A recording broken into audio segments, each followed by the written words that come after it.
Nos anteriores programas falámos dos cais e dos portos da Madeira. Hoje, ao encerrarmos esta série em que tratamos dos transportes marítimos da Madeira, vamos falar do Porto Santo e de algumas embarcações e navios que desde os finais do século XIX têm servido nos mares insulares.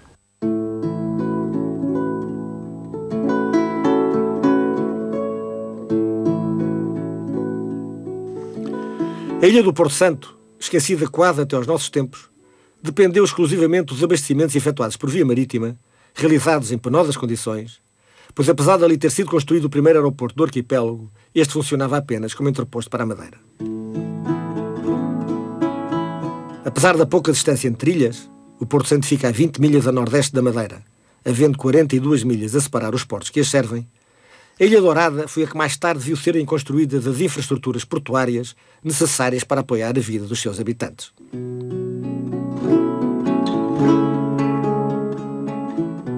A sua bela praia de areia amarela, definindo a larga e aberta baía da Costa Sul, facilitava a varação das embarcações que, com a ajuda das ondas e das marés, eram puxadas para a terra. Aí se realizou, quase até aos nossos dias, o movimento de passageiros e de mercadorias, transportadas principalmente nos tradicionais barcos de carreira, que com diminuta tripulação e movidos à vela primeiro e só muito mais tarde apoiados no motor, asseguraram as difíceis ligações marítimas entre ilhas. O Porto Santo deve aos seus arrais e tripulantes o grosso do seu abastecimento, em duras viagens de mais de 8 horas. Algumas vezes eram arrastados mar fora, como foi o caso do Arriaga, que em 1920, nos finais de fevereiro, com 16 passageiros e 13 tripulantes, foi dado como perdido. Encontrado dias mais tarde perto das Salvagens, os seus passageiros são levados para Canárias pelo vapor Andorinha. O escoamento dos recursos naturais que o Porto Santo produzia, nomeadamente a pedra calcária retirada aqui do Ilhéu da Cal à nossa frente, e depois fruta, água mineral e gado, era feito em condições muito difíceis.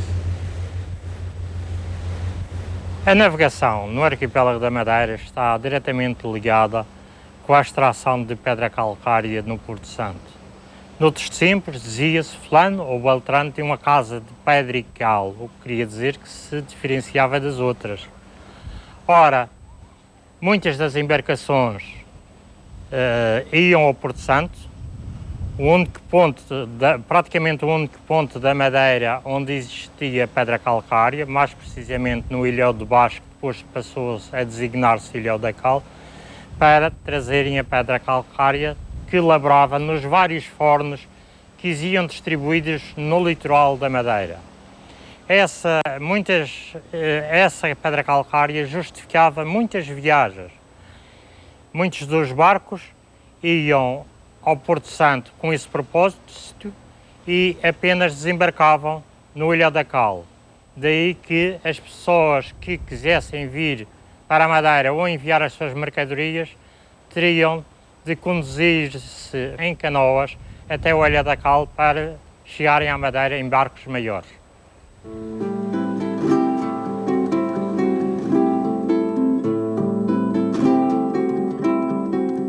Apenas em 1929 é começada a construir uma ponte de cais de betão armado com 162 metros de comprido e 4 metros de largura. Esta instalação é aproveitada, ainda que em suficientes condições, depois de 1960, após a inauguração do aeroporto, para escoar o tráfego de passageiros destinado ou vindo da Madeira.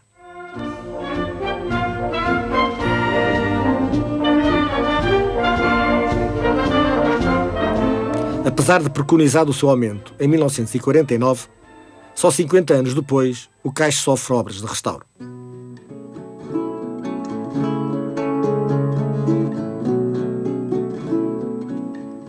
Desde que os vapores se instalaram na Madeira, a dificuldade da travessa passou a ser atenuada por embarcações de cabotagem, principalmente durante o verão.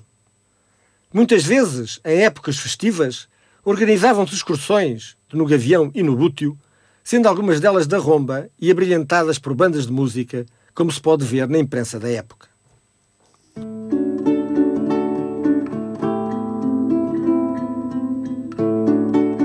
O processo de abastecimento centrado em batelões ou nos barcos de carreira descarregando na praia as mercadorias e os passageiros vindos nos navios maiores que ancoravam ao largo, era insuficiente para satisfazer as necessidades crescentes de uma ilha abandonada, mas que os habitantes da Madeira descobriam para o turismo graças ao monopólio da sua praia única.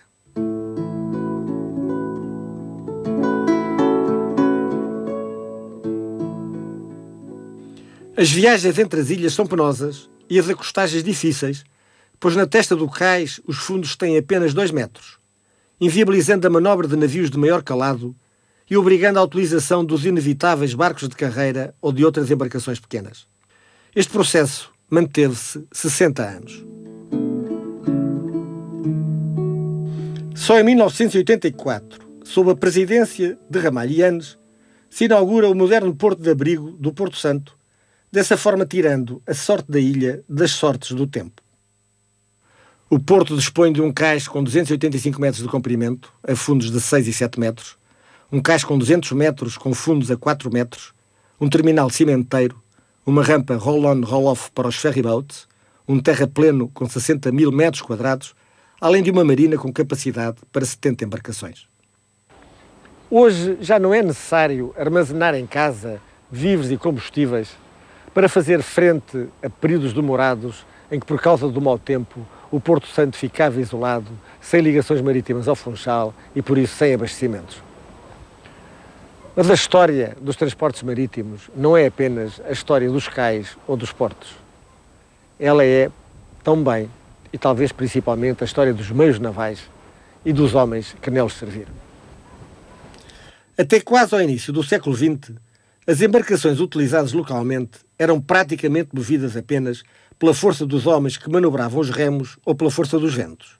A sua navegação era condicionada pelas correntes e tinha-se que esperar pelas ondas ou pela maré para varar os barcos. Se já era difícil mover as embarcações, mais difícil ainda era construí-las. João Adriano Ribeiro, que estudou o assunto, dá como origem dessas dificuldades as restrições no uso da madeira que se pretendia fosse utilizada principalmente nos engenhos ou na construção, o transporte dos materiais para o calhau, o custo da mão de obra em calafates e carpinteiros e também dificuldades de financiamento. Cita o mesmo autor como financiadoras da construção naval da Madeira as freiras da Encarnação em finais do século XVII, meados do século XVIII. Na segunda década do século XX, a possibilidade de importação de madeiras de boa qualidade, a utilização de ferro trabalhado localmente e a existência de competentes profissionais promovem a construção naval na Madeira, feita em diferentes estaleiros, de que o mais importante foi o arsenal da Blandi, instalado em Santiago, onde hoje existe o Hotel Porto de Santa Maria.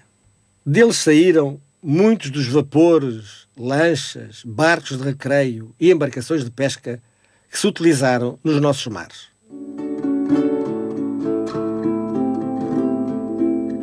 Tal como hoje as canoas, as embarcações tradicionais eram pintadas com cores fortes, com listas nos bordos e decoradas com elementos para afastarem o mau olhado e a má sorte.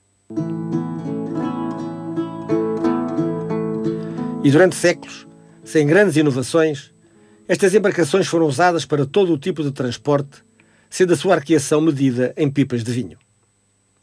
Os naufrágios eram frequentes por causa do estado do mar ou porque os arrais carregavam demais as embarcações, sem respeito pelas medidas coercivas que as autoridades decretavam para manter alguma segurança marítima. Mas o progresso impõe as suas regras, e com o advento do vapor surgem os primeiros barcos alimentados a carvão no mundo. O Clermont, em 1807, entre Nova Iorque e Albany, e na Europa o Comet, em 1812, foram os primeiros navios a vapor a navegar regularmente, depois de tentadas várias experiências desde 1783. A primeira travessia transatlântica realizou-se em 1819 com o Savannah, entre Savannah e Liverpool. O Conde de Palmela, em Portugal, em 1820, foi a primeira embarcação a vapor utilizada em viagens no Tejo entre Lisboa e Santarém e precariamente na costa atlântica entre Lisboa e o Porto, com escala na Figueira da Foz. O primeiro navio a vapor a visitar a Madeira foi o Duke of York, em maio de 1828, e a partir dessa data passam a ver-se na Bahia navios de propulsão mista. Os belos veleiros vão dando lugar aos navios movidos a carvão e bem mais tarde, com o advento dos motores diesel, desaparecem dos mares os navios com muitas chaminés.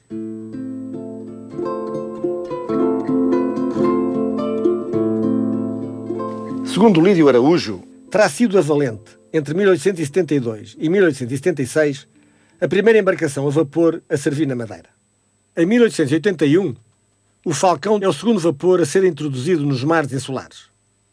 Seguem-se-lhe da empresa funchalense de cabotagem o Gavião I em 1897, o Bútio em 1904 e o Gavião II em 1913, reforçando a frota de cabotagem destinada ao serviço da Costa Norte e do Porto Santo.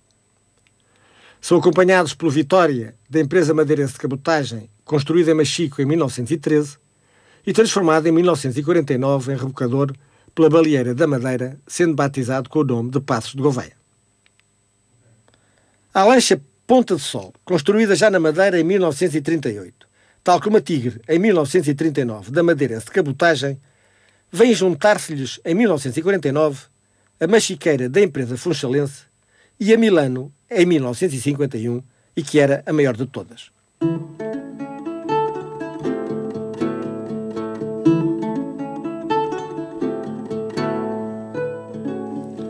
Estas embarcações que apresentamos, pintadas por Fernando Lemos Gomes, prestaram relevantes serviços, pois durante as primeiras décadas do século XX, a maior parte do tráfego marítimo nas ilhas foi por elas assegurado.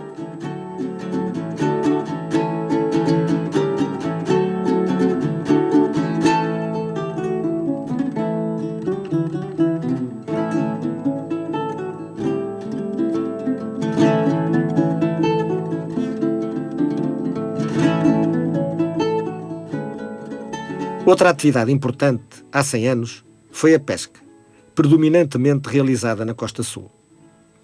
Aplicava-se nesta arte, em 1909, 2.482 pescadores, dos quais apenas 72 sabiam ler e escrever e 190 tinham menos de 12 anos. O Polo do Mar, que nem embarcador possuía, era o segundo local da ilha com mais pescadores, 336, logo a seguir a Câmara de Lobos e à frente de Machico, dos quais 42 eram alfabetizados, o que significava mais de metade do total dos pescadores da ilha que sabiam ler e escrever.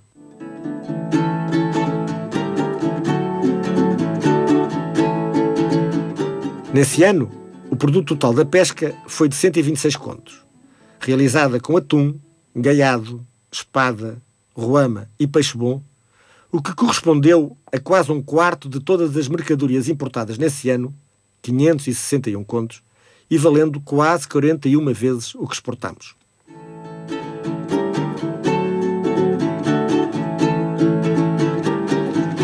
Nas 509 embarcações registadas em 1909, havia 186 canoas, que hoje a Câmara Municipal do Funchal pretende valorizar e preservar como relevante elemento patrimonial da nossa história, organizando uma regata de canoas tradicionais da Madeira.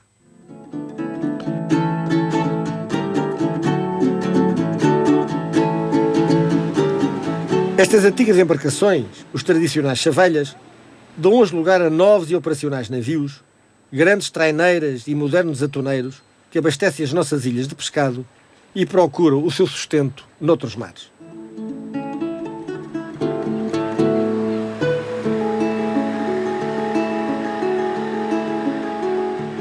Toda a atividade marítima se centrava no Funchal.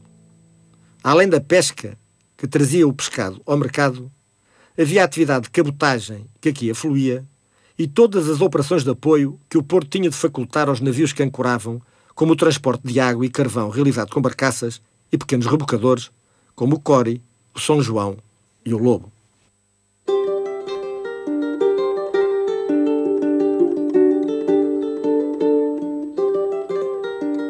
Ao Lobo, de 1886, da empresa funchalense de cabotagem, que controlava essas operações, seguem-se o Açor e o Cori em 1897, o Ferry e o Decker em 1902, o São Filipe em 1910, o Prompt em 1912 e o Santelmo da empresa do Cabrestante em 1904.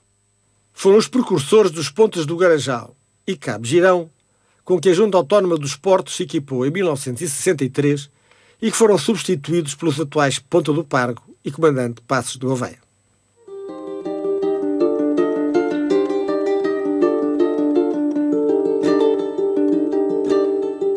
Um dos aspectos mais singulares dos transportes de passageiros no Funchal está diretamente relacionado com a impossibilidade de atracação dos navios de grande porte nos cais da cidade e viabilizando o desembarque direto em terra dos milhares de passageiros que passavam pela Madeira, mesmo que fosse por escassas horas.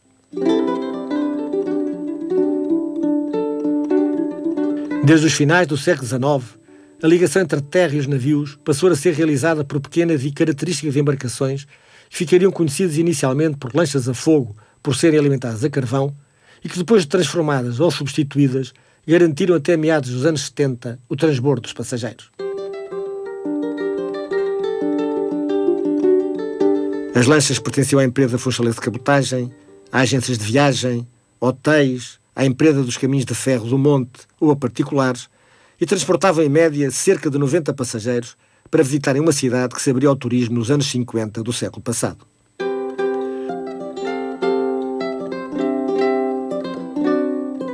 Sendo estas lanchas a solução para o transporte de passageiros, era também parte do problema do porto, pois ancoravam no final da zona abrigada da Pontinha, ocupando um espaço essencial para a manobra dos navios que a demandavam.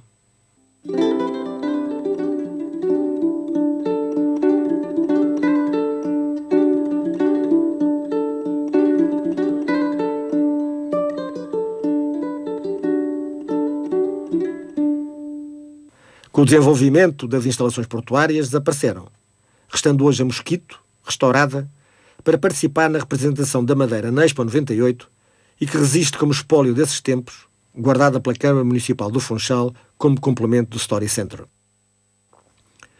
Faz-lhe companhia a Áquila, uma lancha rápida que, após brilhantes serviços como torre de controle flutuante dos hidroaviões que procuravam a Madeira, já estão bem na Zona Velha.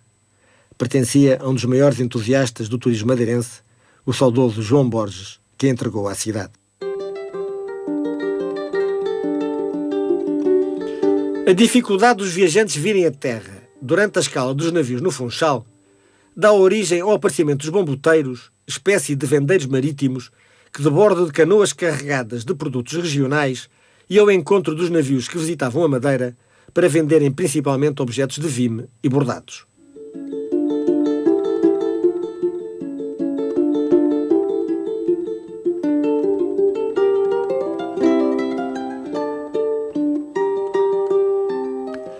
Os bomboteiros eram acompanhados pelas canoas da mergulhança, atividade em que se aplicavam ágeis miúdos, bons nadadores, que se atiravam ao mar atrás das moedas que dos navios os viajantes lançavam ao mar para apreciarem a sua perícia.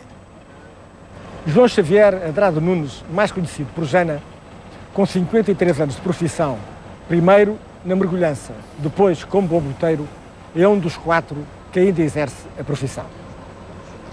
A gente era-se garotos e andava-se ali na Zona Velha.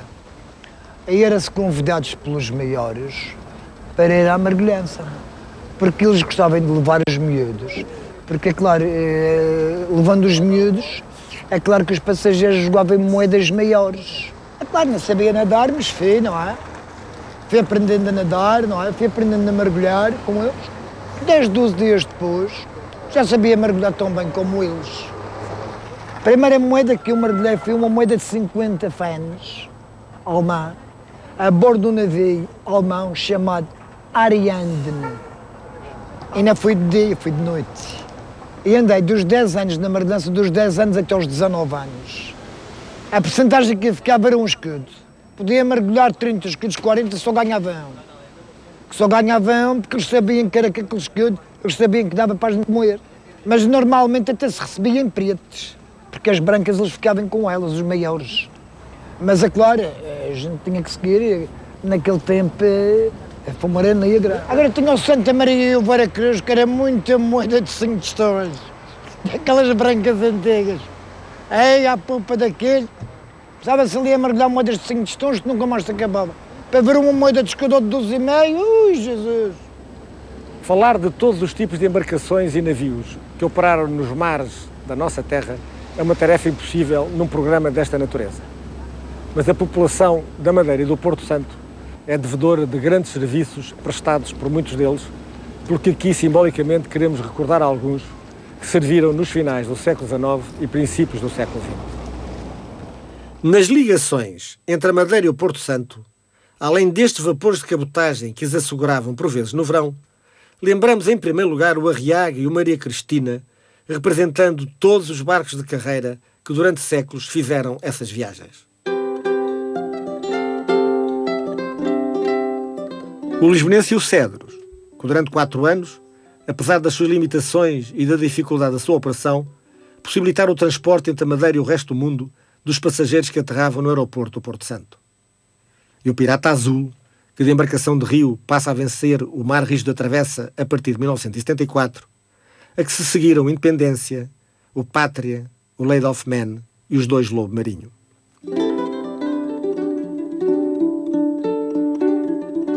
O nome funchalense está associado a navios da empresa de navegação madeirense, tal como o nome madeirense está ligado a navios da empresa de transportes do Funchal. Estas companhias, que virão a associar-se em 1960, asseguraram desde o princípio do século passado principalmente o transporte de mercadorias entre Lisboa e o Funchal. Também o Lima, arrestado em plena guerra de 1914-18 aos alemães, e o Carvalho Araújo, construído em 1930, e que navegaram até os anos 60 do século passado, bem como o Funchal e o Angra do Heroísmo, todos da empresa insulana de navegação, possibilitaram que os madeirenses não ficassem arredados do resto do mundo, garantindo ligações regulares entre as ilhas e o continente. Desde o final do século XIX, a insulana serve também o Porto Santo com o Falcão I, depois com o Gorgulho e o Madalena e posteriormente até com o Lima e o Carvalho Araújo, que algumas das suas viagens para Lisboa, no verão, ali faziam escala para desembarcar veraneantes. São acompanhados pelos vários de funchalense e madeirense nas suas viagens entre o Funchal e Lisboa e que ancoravam ao largo.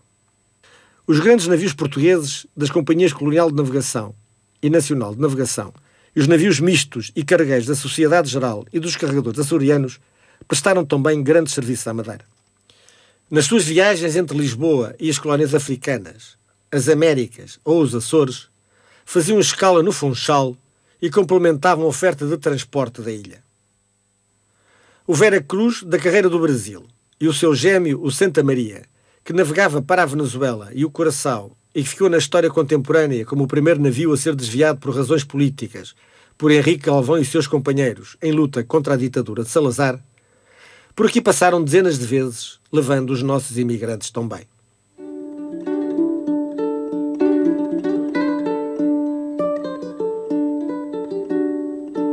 Os mais velhos lembrar-se-ão ainda de ver ancorados no nosso porto os elegantes Infante Dom Henrique da Companhia Colonial de Navegação e o Príncipe Perfeito da Companhia Nacional de Navegação, navios emblemáticos da Marinha Mercante Portuguesa dos anos 60.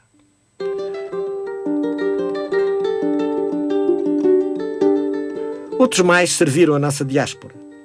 Os ingleses navios do Cabo, com cascos de cor de flor de alfazema e chaminés vermelhas e negras, transportaram milhares de madeirenses para a África do Sul, onde aí fizeram vida e descendência, ou para aqui trouxeram turistas. Para a América do Sul e para a América Central, muitas companhias estrangeiras transportaram imigrantes europeus e também madeirenses na ressaca do pós-guerra e até os anos 60 do século passado. O Funchal foi um porto de escala obrigatório nesta saga da imigração. Eram velhos paquetes ou cargueiros adaptados ao transporte de passageiros que fizeram parte da paisagem e do fado madeirenses. O Alcântara, o Nord King, o Sorrento, os navios da linha C, hoje uma importante armadora de cruzeiros, que deu os primeiros passos no transporte de imigrantes, com o Ana C, o Andreia C e o Franca C, ou o Salta e o Corrientes, antigos porta-aviões da Segunda Grande Guerra, foram a par de muitos outros, nomes que ficaram na memória de muitos madeirenses, até porque alguns deles nos levavam também para Lisboa, quando aqui escalavam. Além dos que nos levavam ao mundo, havia os que chegavam com turistas, como os já falados navios da Castle Line ou o Venus, um dos primeiros que regularmente nos visitou.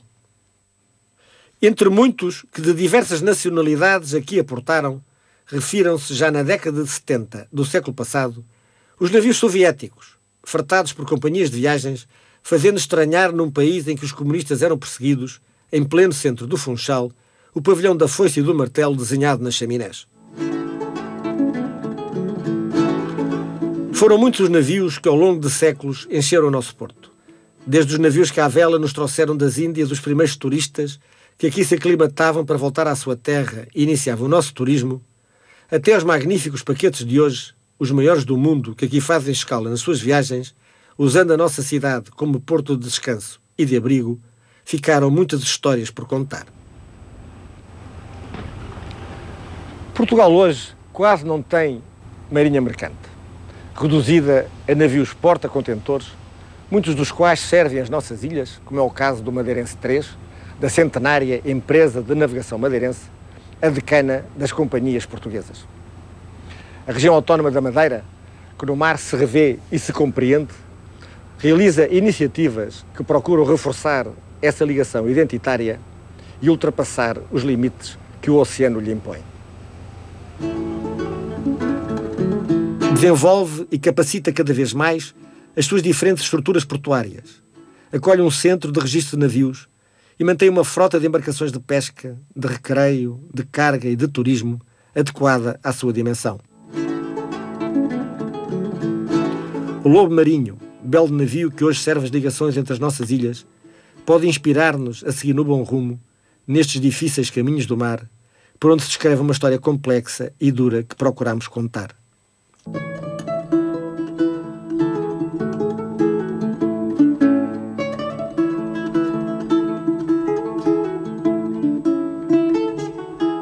O futuro se encarregará de demonstrar a importância de estarmos cada vez melhor equipados para enfrentar os desafios que as novas realidades económicas, energéticas e ambientais colocam à mobilidade de pessoas e bens. E será no mar que, em última análise, encontraremos algumas dessas soluções, pois é no mar que estamos e dele dependemos em tudo. Nesta história em que procuramos falar do desenvolvimento das infraestruturas portuárias da Madeira e do Porto Santo e dos meios em que se realizaram os transportes, e em que ficou muita coisa por dizer, não nos esquecemos que foram e são principalmente homens e mulheres que inviabilizam umas e possibilitam aos outros.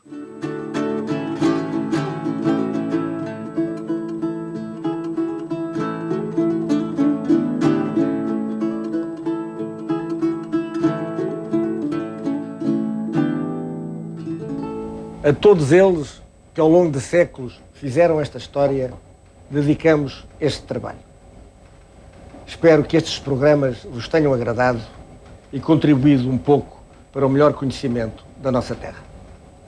Despeço-me até um dia destes. Até lá, passem todos muito bem.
Uma produção Edicarte para a RTP Madeira. Este programa teve ajuda à produção de Portos da Madeira e Porto Santo Line.